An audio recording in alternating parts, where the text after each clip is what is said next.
Selamat pagi jemaat yang dikasihi oleh Tuhan. Selamat pagi.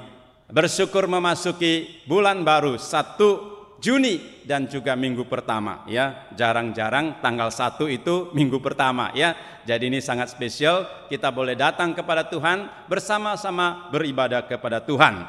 Dengan tema sekalian, melayani dengan penuh hikmat dan tulus hati, atau cerdik seperti ular dan tulus seperti merpati. Saya akan membacakan ayat ini kepada kita sekali, dan setelah itu kita baca sama-sama Matius 10:16. Saya baca satu kali terlebih dulu.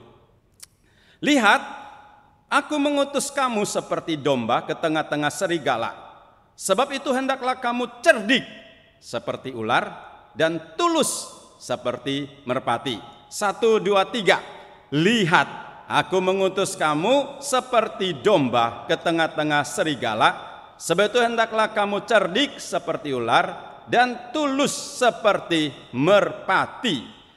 Sudah sekalian, Tuhan Yesus dengan tegas mengatakan, aku mengutus kamu, orang-orang percaya, orang-orang Kristen dari zaman dulu sampai sekarang, itu seperti domba masuk ke dalam suasana lingkungan serigala. Sekalian, kalimat ini punya maksud terkandung arti sekalian. Kita diutus ke dalam satu situasi, lingkungan, tempat yang berbahaya, yang terancam nyawa fisik maupun sekalian iman kita, yang penuh dengan tantangan, yang banyak musuh mengelilingi kita sekalian. Itu artinya domba diutus ke tengah-tengah serigala. Ini pengutusan Tuhan. Ini satu cara kerja Tuhan, ya, mengutus umat Tuhan, hamba-hamba Tuhan masuk ke dalam dunia realita. Di tahun 1980-an sekalian, banyak orang-orang di daratan Tiongkok yang mengalami penganiayaan karena iman mereka kepada Kristus Yesus. Ada seorang ibu yang namanya Ibu Yun sekalian. Setelah dia percaya kepada Yesus, hatinya itu dikobarkan oleh kasih Tuhan. Hatinya itu dikobarkan oleh kebenaran Injil, keselamatan Kristus itu menguasai hati pikirannya sehingga dia berkobar-kobar melayani Tuhan. Ini adalah tanda iman yang sejati, salah satunya jiwa hati yang berkobar-kobar untuk Injil. Tetapi saudara sekalian, dunia tidak bersahabat, pemerintah tidak bersahabat, dikejar, ditangkap, dimasukkan ke dalam penjara sekalian. Di penjara dia tetap bersemangat. Jeruji jendela ataupun besi-besi dari penjara tidak bisa membelenggu hati yang dikobarkan oleh kasih dan kuasa Kristus. Sehingga di penjara pun dia menyampaikan firman. 1 orang bertobat, 2, 3, menjadi satu kumpulan orang. Dan mereka mengalami kesulitan karena tidak ada Alkitab. Mereka kalau membaca Alkitab terbuka sekalian, langsung ditangkap dengan besi yang punya listrik, dipukul sekalian. Bahkan ada yang patah tulang. Mereka tidak punya kebebasan seperti kita duduk bersama menyembah Tuhan. Maka ini adalah anugerah. Ya, kita bilang selama hari siang, ini masih siang, cerah. Tuhan memberikan kesempatan yang luar biasa. Tetapi ada zaman dunia itu gelap sekalian. Mereka tidak punya kesempatan seperti kita. Lalu bagaimana? Nah, Ibu Yun ini pesan kepada anaknya. Setiap kali kalau kamu datang membesuk mama, 1 bulan cuma 1 kali boleh sekalian. Bawa beberapa lembaran Alkitab. Enggak bisa bawa 1 Alkitab begini sekalian, dulu belum ada handphone ya. Sekalian kalau ketahuan langsung ditangkap, mungkin enggak boleh besuk lagi sekalian. Jadi mereka membawa lembaran-lembaran Alkitab, mungkin 1-2 pasal, taruh sekalian di kadang-kadang di sepatu mereka atau di celana bagian dalam supaya tidak kelihatan sekalian. Nah, waktu ketemu sekian lama mereka sampaikan, ini mama, ya, ini Alkitab 1-2 lembar. Dan waktu mereka menerima Alkitab itu sekalian, seperti menerima mutiara. Sekarang kalau hari ini kita membaca Alkitab tidak seperti mendapat mutiara, itu sebenarnya itu ada masalah rohani sekalian. Mereka membaca Alkitab yang mereka terima dengan susah payah itu dengan air mata sekalian. Kita sering terlalu meremehkan kebenaran Alkitab dengan membaca santai-santai. Sekalian, mereka bangun 5.30 pagi sebelum penjaga penjara itu bangun jam 7 sekalian. Lalu mereka berkumpul di satu tempat, memuji, menyembah, membaca firman, menjadi kekuatan sukacita di tengah-tengah kehidupan penjara. Ini kesaksian nyata sekalian. Jam 7 mereka harus mulai bekerja di dalam pengawasan yang ketat, bahkan kerja sampai 10 malam. 10 malam belum mandi dan sebagainya sekalian. Dan kemudian mereka hanya mendapat makanan yang sangat sedikit sekalian. Dan mereka harus bekerja keras karena iman, mempertahankan iman. Ini seperti domba di tengah-tengah serigala. Sebagiannya tidur di tempat yang gelap, dingin dan basah, apalagi musim salju sekalian, sangat-sangat menderita. Ada yang dipukul dengan besi sampai kaki, tulang patah sekalian. Mereka mengalami banyak penderitaan. Itu disebut sekalian tantangan zaman. Dunia yang tidak bersahabat, dan itu seperti domba di tengah-tengah serigala. Pada waktu zaman Tuhan Yesus, kalau kita membaca Matius 10 dan seterusnya dari 16 sekalian, maka waktu itu orang-orang Kristen juga menghadapi ancaman yang tidak sederhana. Pertama, negara itu menjadi ancaman karena mereka harus dibawakan ke hadapan raja-raja. Mereka harus dihakimi oleh pemimpin-pemimpin dunia. Kedua, mereka menghadapi pemimpin-pemimpin agama Yahudi yang menangkap orang-orang yang percaya kepada Kristus dan mereka disiksa di dalam rumah Tuhan atau di sinagog waktu itu. Dan Alkitab mengatakan musuh kita juga adalah anggota keluarga kita. Dikatakan ayah akan menyerahkan kepada anak, anak menyerahkan kepada ayah, sesama saudara juga akan demikian karena nama Kristus. Sekalian, itu adalah realita dunia. Domba masuk ke tengah-tengah serigala. Sekalian, pada hari ini mungkin kita tidak seperti kondisi di daratan Tiongkok, di zaman Tuhan Yesus, atau di berbagai negara-negara lain. Tetapi sekalian, secara tidak langsung kita juga mengalami dunia masyarakat yang tidak gampang. Satu buku mengatakan sekalian, kita menghadapi 5 tantangan yang besar, walaupun tidak langsung secara fisik. Yang pertama disebut dengan relativisme moral sekalian. Artinya dunia modern pada hari ini banyak orang tidak percaya ada kebenaran yang mutlak. Mereka menganggap kebenaran moral itu adalah sesuatu yang relatif. Kalau kamu mengatakan ini benar, belum tentu bagi saya. Benar. Engkau mengatakan ini bagus, belum tentu saya ini bagus. Ini konsep sudah masuk ke dalam masyarakat. Pola hidup, konsep hidup itu sudah merasuk masyarakat. Sehingga orang Kristen sekalian mau menegakkan apa yang disebut dengan kebenaran Alkitab, kebenaran yang absolut sekalian, itu berada di dalam satu himpitan pikiran dan filsafat yang sangat tinggi. Sekalian, relativisme moral ini bisa menggoncangkan iman orang Kristen. Kiri kanan, di sana tidak benar, di sini tidak benar. Ini menjadi satu pergolakan secara rasio filosofi hidup yang sangat berat. Kedua sekalian, materialisme dan konsumtifme. Sekalian, kehidupan modern ini seringkali mengukur keberhasilan seseorang itu berdasarkan kekayaannya, hartanya, status sosialnya. Saudara sekalian, mereka menjadikan material dunia ini sebagai tolak ukur. Engkau bisa jaya, berhasil, punya uang banyak, engkau berhasil. Bagaimana kamu cara dapatkan duit, itu tidak masalah. Yang penting kamu mencapai strata hidup, posisi, kekayaan yang banyak. Saudara, ini adalah filosofi. Kehidupan kamu itu dinilai dengan apa yang kamu pakai, dengan apa yang kamu pergunakan sekalian. Ini menjadi satu filosofi, pola hidup yang mengukur keberhasilan manusia. Alkitab mengatakan, jangan cinta dunia. Cinta dunia dan uang akar dosa.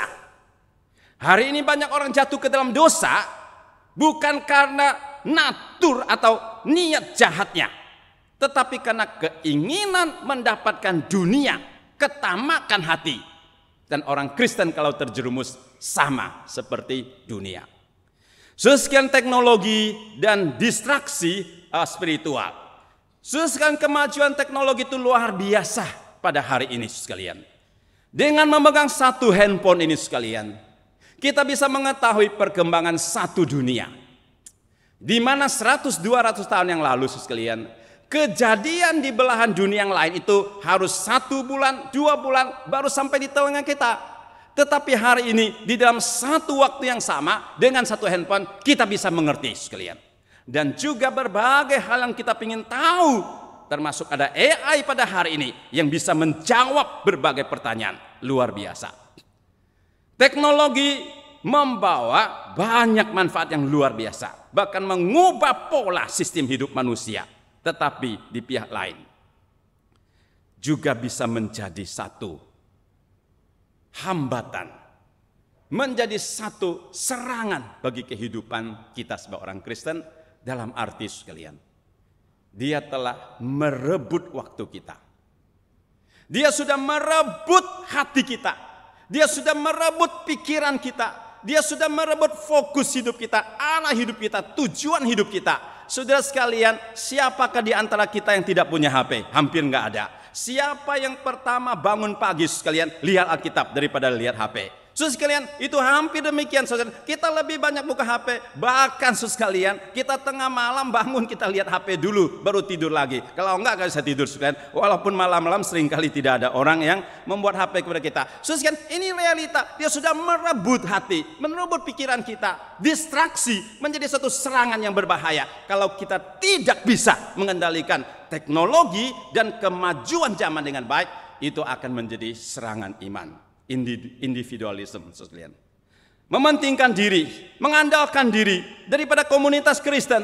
Alkitab mengatakan sekalian, gereja itu adalah keluarga Allah, seperti yang tadi saya katakan, intergenerasi. Kenapa? Karena kita bersaudara, anak cucu kita itu adalah bagian dari gereja, bagian daripada iman. Kita harus memelihara bersama-sama, mempertumbuhkan bersama-sama. Harus ada kelompok kecil, kreisel, ya, ada nurture group dan sebagainya. Itu saudara untuk mempertumbuhkan kita bersama-sama. Tetapi dunia dan individualisme mengatakan kita hidup untuk diri sendiri.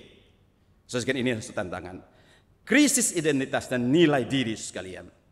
Hari ini banyak orang tidak mengenal dia itu siapa sekalian.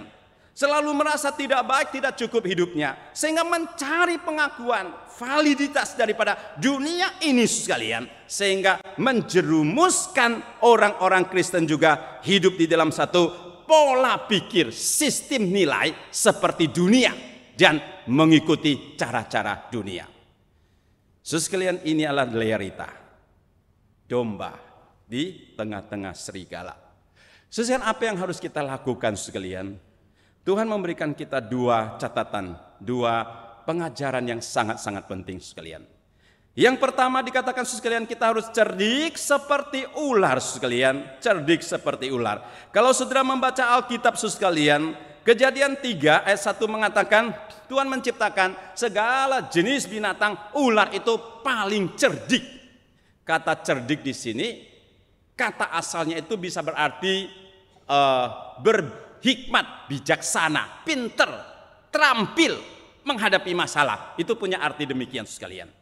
Jadi ular itu merupakan satu binatang yang sangat cerdik, pinter.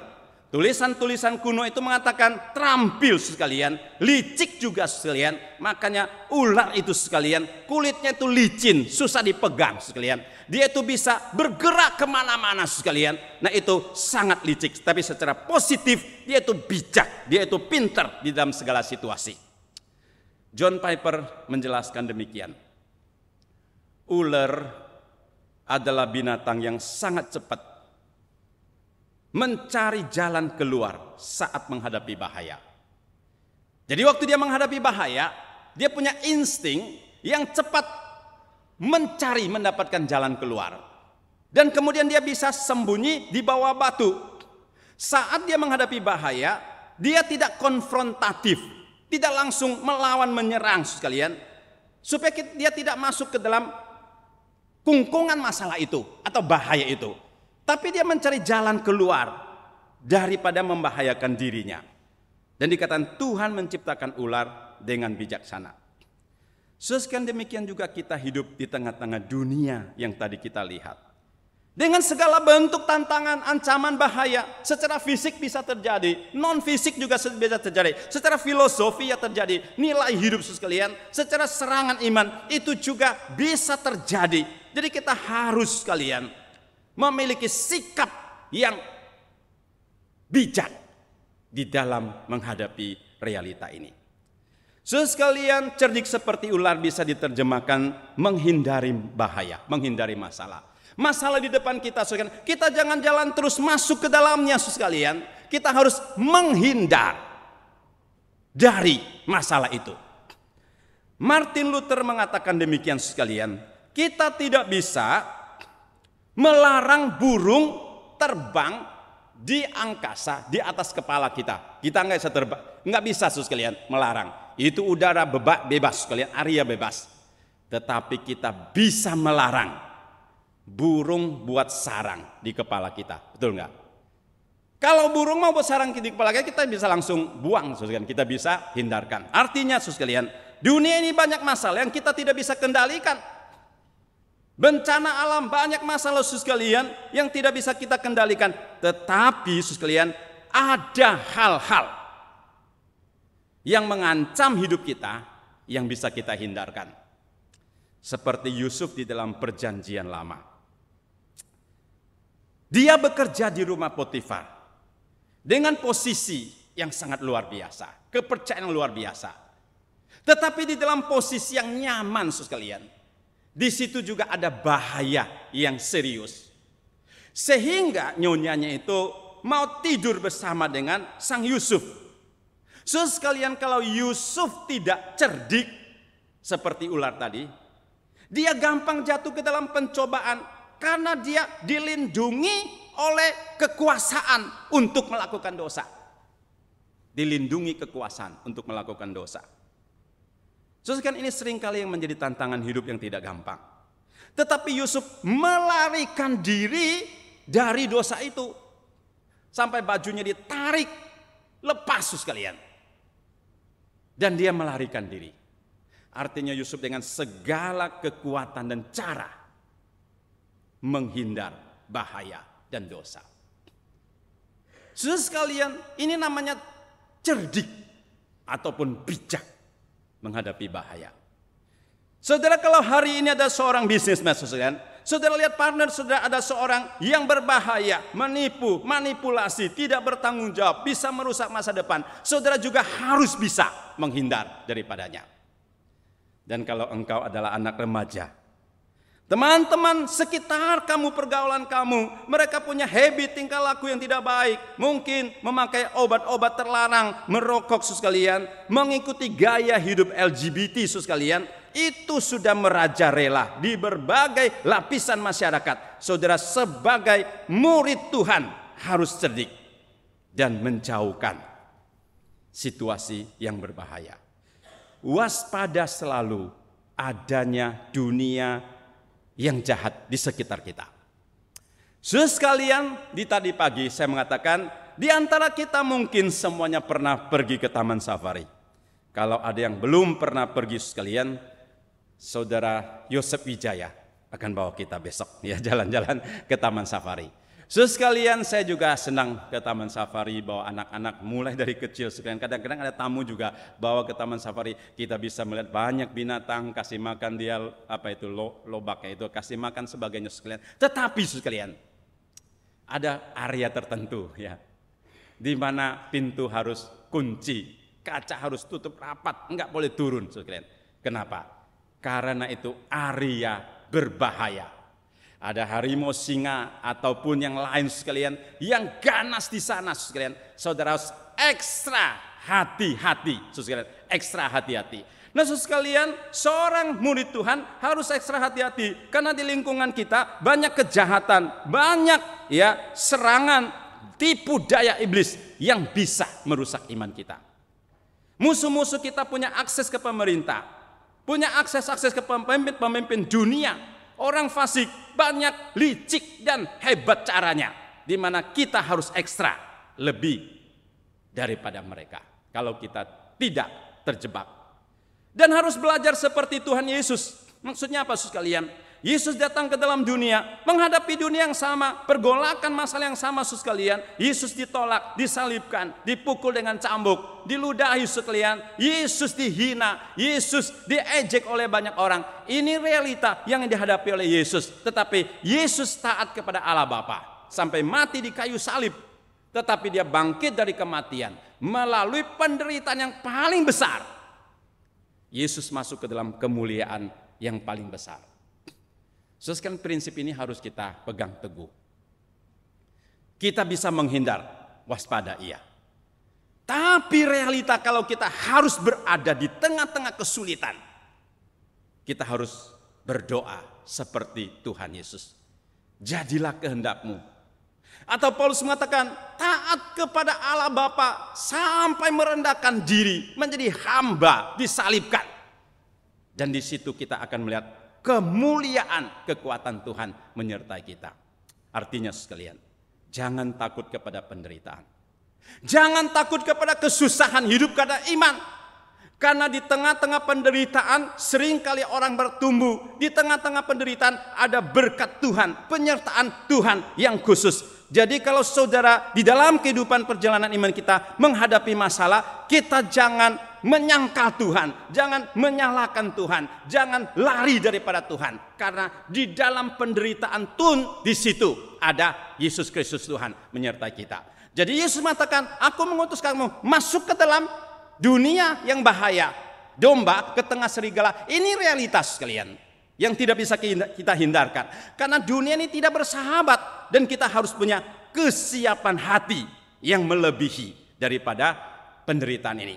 Percaya penyertaan Tuhan melebihi hidup dan mati.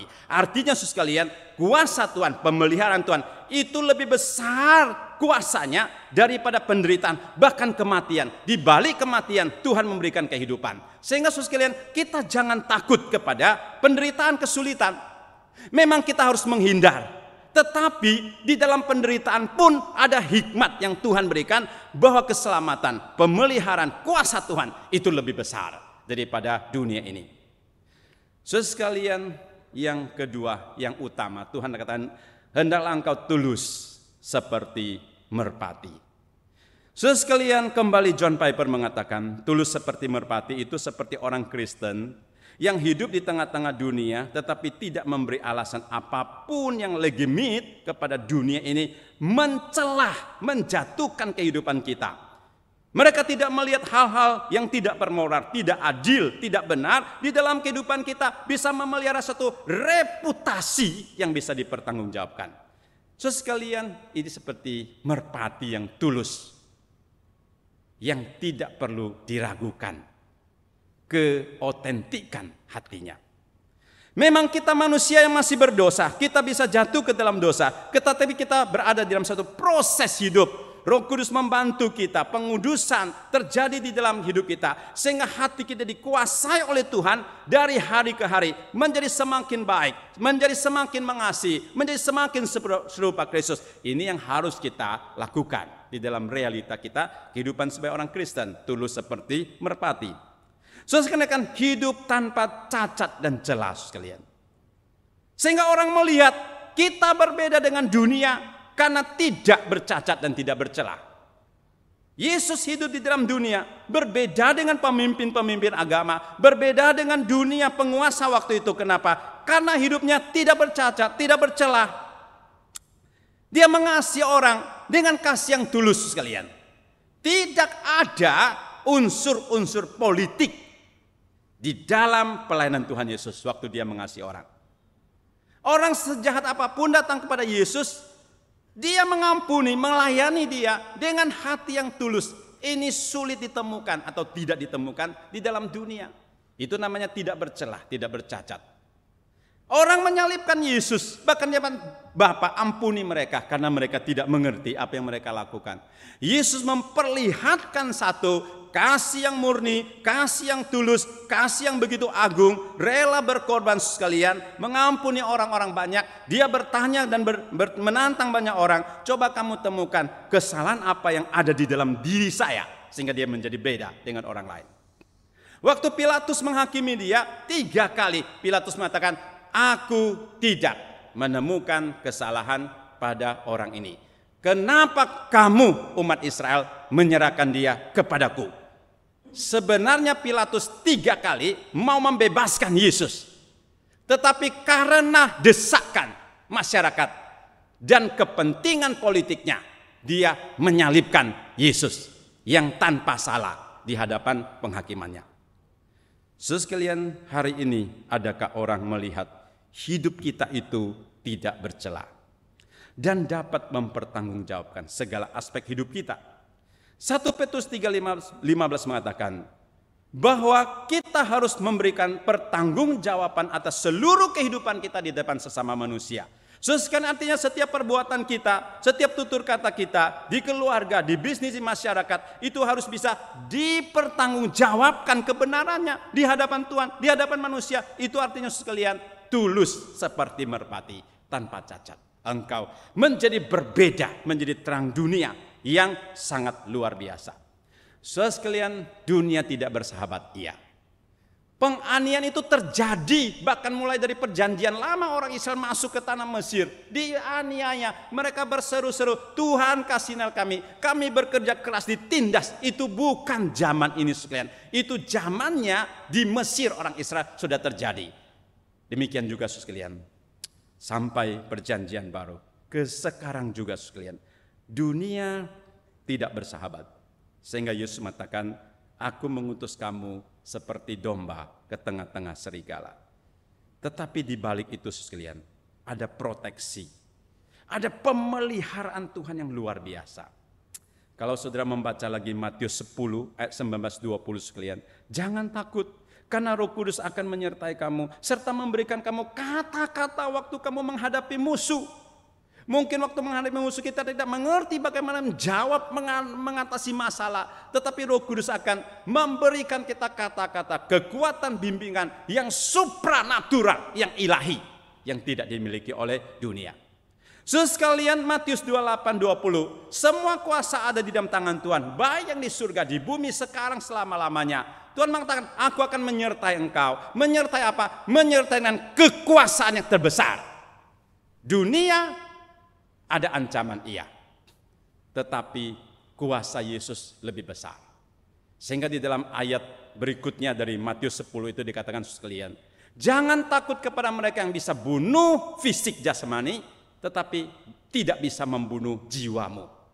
Takutlah kepada dia yang bisa membunuh baik fisikmu maupun jiwa, nyawa di dalam kekekalan neraka. Itu yang harus kamu takuti. Artinya kuasa Yesus itu lebih besar dari segala penderitaan dunia. Dia menopang, menyertai kita sehingga kita bisa mengikuti dia dengan setia. Satu jaminan hidup yang sangat-sangat penting sekali. Sekian bagian terakhir. Sesungguhnya berita yang ingin Tuhan sampaikan di dalam bagian Alkitab yang tadi kita renungkan, itu berbicara tentang jalan iman Kristen. Suatu jalan yang sangat mulia, suatu jalan yang penuh dengan anugerah, suatu jalan yang penuh sukacita, suatu jalan kebenaran, suatu jalan yang membawa kita nanti masuk ke dalam kekekalan surga yang mulia, kekal selama-lamanya. Sekian luar biasa. Yesus mengatakan, jalan kebenaran hidup yang membawa kamu kembali ke rumah Bapa. Itu adalah jalan Tuhan, jalan iman kita. Tetapi sekalian, jalan itu tidak gampang. Jalan itu tidak mudah. Yesus mengatakan pintu itu besar, jalan itu luas. Banyak orang dunia melewatinya, tetapi menuju kebinasaan. Satu lagi pintunya kecil, jalannya sempit, tetapi menuju ke surga sekalian. Jalan itu tidak gampang. Jalan itu tidak gampang bukan berarti tidak bisa kita jalankan. Pasti kita bisa jalankan. Jalan itu tidak gampang itu artinya apa sekalian? Kalimat berikut ini. Jalan itu tidak mudah adalah satu proses. Proses kehidupan. Tuhan membentuk kita, mendewasakan kehidupan kita. Sampai kita memiliki satu kualitas hidup Kristiani yang sangat tinggi, yang kuat, berdampak, berbuah banyak. Ada kalanya orang Kristen tidak dewasa, tidak berdampak, tidak berbuah. Karena terlalu nyaman di dalam satu situasi yang tidak bertumbuh. Tetapi kalau dunia menghimpit sehingga dia dijadikan dewasa, di situ dia menjadi sangat kuat sekali. Saya berdoa supaya kehidupan kekristenan kita sungguh-sungguh punya kualitas yang tinggi, yang kuat, berdampak, berbuah bagi kemuliaan Tuhan, menjadi berkat mulai dari keluarga kita, masyarakat, bahkan di tengah-tengah Indonesia ini. Mari kita berdoa.